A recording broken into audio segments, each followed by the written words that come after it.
زمان جدا في عالم جميل مفهوش لا فيس ولا انستجرام ولا المسيح الدجال اللي اسمه تيك توك. كان العالم ابسط بكتير، مفهوش نوتيفيكيشن، مفهوش اعجبني واغضبني والففني ولا في. كان النت بالنسبة لنا عبارة عن شاهد الفيلم الذي يبحث عنه الملايين، واسمع الأغنية التي أبكت الجميع، وشاهد قبل الحذف مقابل ساخنة للفنانة يسرا. كانت السوشيال ميديا أبسط بكتير، كانت مقتصرة بس على ياهو MSN وألعاب فلاش وموقع واي 8 اللي كان بالنسبة لنا كنز الألعاب زي بلاي ستور دلوقتي. كان ساعتها البديل الأول والأخير عن الفيسبوك هو المنتديات.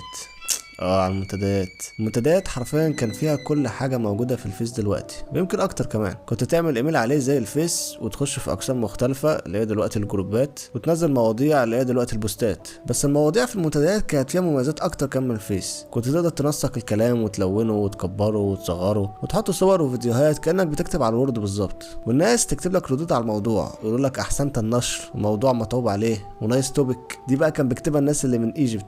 كان في ايجيبت اكيد برضو زمان. وترد عليهم تقول لهم شكرا لمرورك العطر ونورت موضوعي ويسلموا خوي. من كتر ما المنتديات دي كانت كل حاجه في النت كانوا بيعلموها لنا في المدارس. انا لسه فاكر في حصه الحاسب الآلي لما كانت ابله تهاني بتعلمنا ازاي نعمل ايميل. كانت تقول لك ايه، اضغط على زر الفار الايسر على سجن اب عشان تعمل ايميل، وسجن ان عشان تدخل على الايميل. كانت الحصه كلها عباره عن سجن اب وسجن ان، سجن اب وسجن ان. كان في اقسام عن كل حاجه واي حاجه، شروحات فوتوشوب بتلاقي، برامج متهكره موجود، افلام ومسلسلات والعاب اونلاين زي سيلك رود وولف تيم وكونكر اونلاين.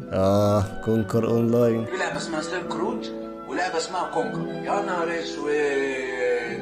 دي يا معلم كونكر يا ابني، مفيش بي سي جيمر ما يعرفهاش يا ابني الايه. كونكر اونلاين دي بالذات كانت على غير المتوقع هي اكبر قسم في اقسام المنتديات على النت كله، مع انها لعبه. يعني منتدى الDVD العربي مثلا ده كان اكبر واشهر منتدى على النت، كان قايم على قسم كونكر اونلاين. كنت تلاقي فيه حاجات مش موجوده في الموقع الرسمي للعبه نفسها، شروحات مهمات وبرامج بوت للعبه واسرار ما يعرفهاش اللي عملوا اللعبه نفسهم. طبعا كان في اقسام على حاجات تانية كتير، لكن قسم كونكر هو اللي كان عليه اكبر تفاعل، لان اللعبه دي كانت مشهوره قوي في مصر، كانت زي بابجي بتاعت اليومين دول. يعني منتدى DVD فور ارب كان كنز حقيقي. ناس كتيره اتعلمت فوتوشوب وسوفت وير وهاردوير من المنتدى ده، ومنهم ناس عاملين قنوات يوتيوب دلوقتي ومشهورين زي قناه الافيش مثلا. انا مثلا اول فيديو اعمله في حياتي من 8 سنين كان على المنتدى ده. كنت انا الوحيد اللي جربت اشرح مهمات لعبه كونكر بالفيديوهات، مش بس بالصور والكلام. والفيديو لسه موجود لحد دلوقتي على اليوتيوب، هسيب لك اللينك عشان لو كنت بتلعب كونكر تاخد لك جرعه نوستالجيا كده. شايف الاوترو؟ والنبي كونتنت كريتور من يومي.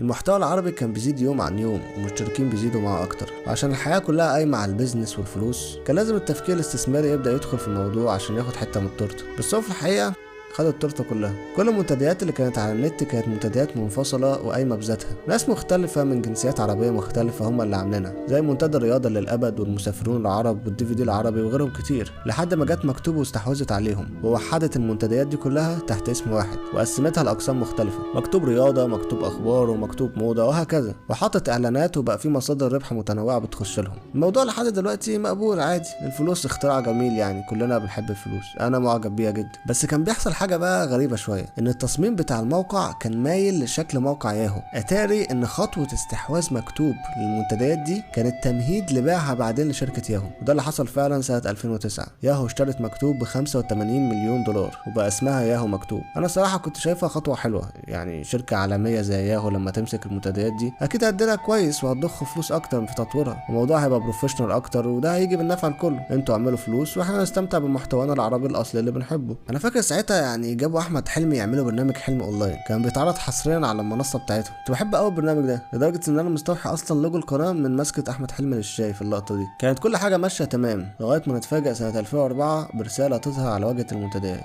الرساله دي كانت صدمه لكل الناس. نود ان نعلمكم بان ياهو قد قررت اغلاق منتديات مكتوب بتاريخ 15 ديسمبر 2014، وبعد هذا التاريخ لن تكونوا قادرين على التفاعل مع هذه الخدمه او الوصول الى حساباتكم في المنتدى. اكثر من 50 مليون موضوع و200 مليون تعليق و10 مليون عضو، فجأة كل ده يروح بسبب قرار استثماري غبي من شركة استثمارية غبية اسمها ياهو. لقيت ان الموضوع مش مربح بالنسبة لها زي ما كانت متوقعة، وهوب ارمي عادي من غير ما تهتم بكل التعب اللي الناس تعبوه والشغل اللي اتعمل. المنتديات دي كانت مكتبة عربية ضخمة فيها إرث عربي كبير معمول بحب ومن غير أي أهداف ربحية. الناس دي كانت بتشارك كل اللي تعرفه من غير أي مقابل. للأسف كل ده راح. لقوا بيقولك عندنا موقع حلو اسمه تمبلر، روحوا اشتركوا فيه هيعجبكم. لو النبي تمبلر دي تبقى أمك. قفل المنتديات ساب فراغ كبير في النت. الفراغ ده حاولت مدونات شخصية ومواقع ومقالات كتيرة انها تملاه، لكن طبعا مفيش اي مقارنة بين المنتديات والمدونات. هتفضل الفترة دي بالنسبة لي هي الفترة الذهبية في الانترنت. للأسف المحتوى اللي راح عمره ما هيتعوض، والذكريات دي غالبا هتتنسى مع الوقت. عشان كده حبيت استرجعها معاكم بالفيديو ده، يمكن يفضل موجود وما يروحش هو كمان. فلو عجبك الموضوع اعمل لايك وسبسكرايب، وشكرا لمرورك الكريم. سلام.